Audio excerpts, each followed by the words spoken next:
بسم اللہ الرحمن الرحیم۔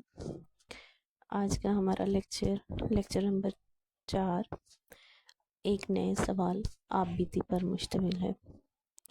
عزیز طلبہ، بورڈ میں یہ سوال 10 نمبروں پر مشتمل ہے، جس میں چوائس آتی ہے، لیکن یہ چوائس ایگزامینر کے پاس ہے کہ ایگزامینر آپ کو خط یا آپ بیتی میں سے کوئی ایک چیز دے گا اور جو چیز آپ کو لکھنے کے لیے کہی جائے گی وہ آپ کو لکھنی ہوگی۔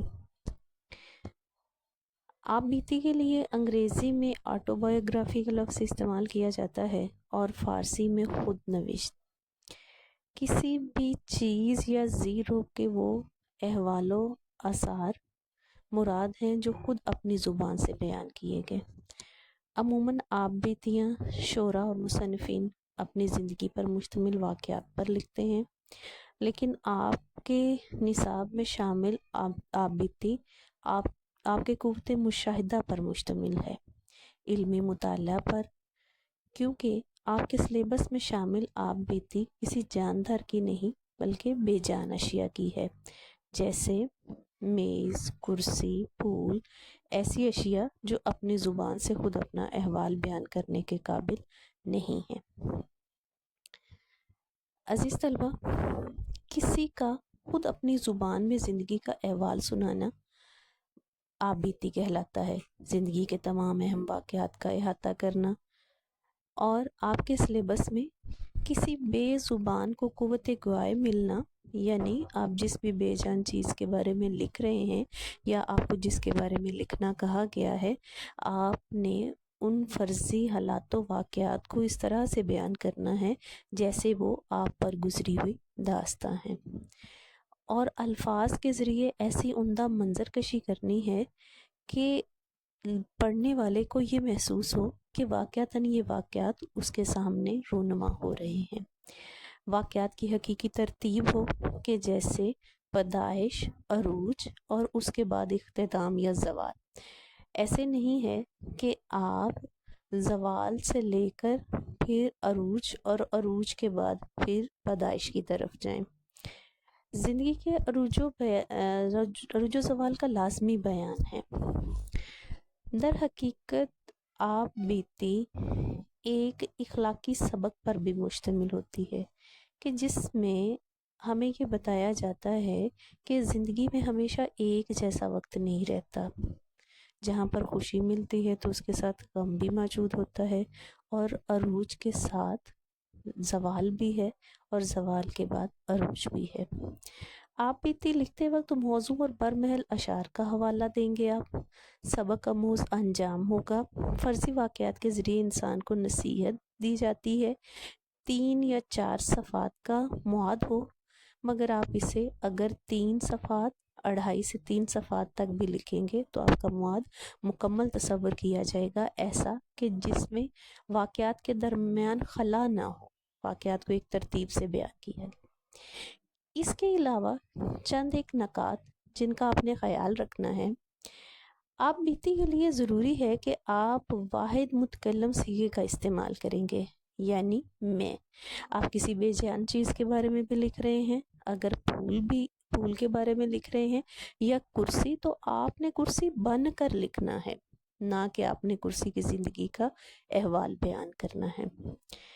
خود اپنا تعارف، یعنی جس بے جان چیز کے بارے میں آپ لکھ رہے ہیں اس کا تعارف کرائیں گے قبل از پیدائش، لیکن قبل از پیدائش یا تخلیق کے آغاز کے واقعات کو آپ نے بہت زیادہ طویل نہیں کرنا۔ پیدائش، تخلیق پر جذبات کا اظہار، پرورش، بڑھوتری اور ترقی کا عمل، دوسروں سے میل ملاقات کہ کس طرح سے اس دنیا میں آئے، کس طرح سے پرورش پائی، کس طرح سے لوگوں کے تاثرات تھے، کس طرح سے لوگوں سے میل جول بڑھا، اور اس کے بعد کس طرح سے عروج کو پایا اور پھر کس طرح سے زوال کا شکار ہوئے۔ اپنی حیثیت پر فخر اور تکبر کرنا کہ عروج کا وقت عموماً انسان کو فخر و تکبر میں مبتلا کر دیتا ہے، ایسے ہی بے جان اشیاء کے احساس و جذبات کو جب آپ بیان کریں گے تو اس میں اس کے عروج کے وقت پر کیا گیا فخر اور تکبر کو بھی آپ اپنے الفاظ میں جذبات کی عکاسی کریں گے۔ انسانی رویوں پر حیرت کا اظہار، انسان کے لیے عبرت انگیز مثال بن جانا۔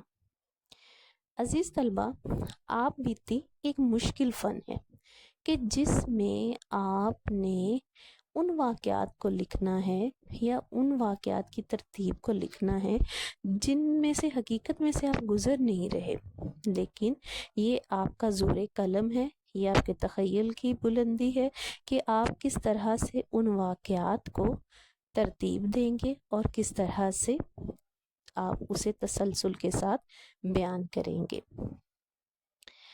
آپ بیتی میں جا بجا تخیل کی بلندی ضروری ہے، مشاہدے کی باریک بینی اظہار خیالات میں معاون ثابت ہوتی ہے۔ آپ بیتی لکھتے وقت آپ نے تسلسل کا خیال رکھنا ہے، زبان و بیان کا خیال رکھنا ہے، اور بہترین آپ بیتی لکھنے کے لیے آپ نے اس کے اندر مختلف حوالہ جات لکھتے ہیں۔ عزیز طلبہ، آپ کی مدد کے لیے چند ایک ایسے اشعار جو کہ آپ بیتی میں لکھ سکتے ہیں وہ دیے گئے ہیں۔ آپ ان اشعار کو موضوع محل کے مطابق تحریر کر سکتے ہیں، اور ایک چیز ذہن میں رکھیے گا کہ ضروری نہیں کہ آپ یہی اشعار تحریر کریں، آپ بیتی کی مناسبت سے اور اشعار بھی اس میں شامل کر سکتے ہیں۔ یہ اشعار صرف آپ کی مدد کے لیے تحریر کیے گئے ہیں۔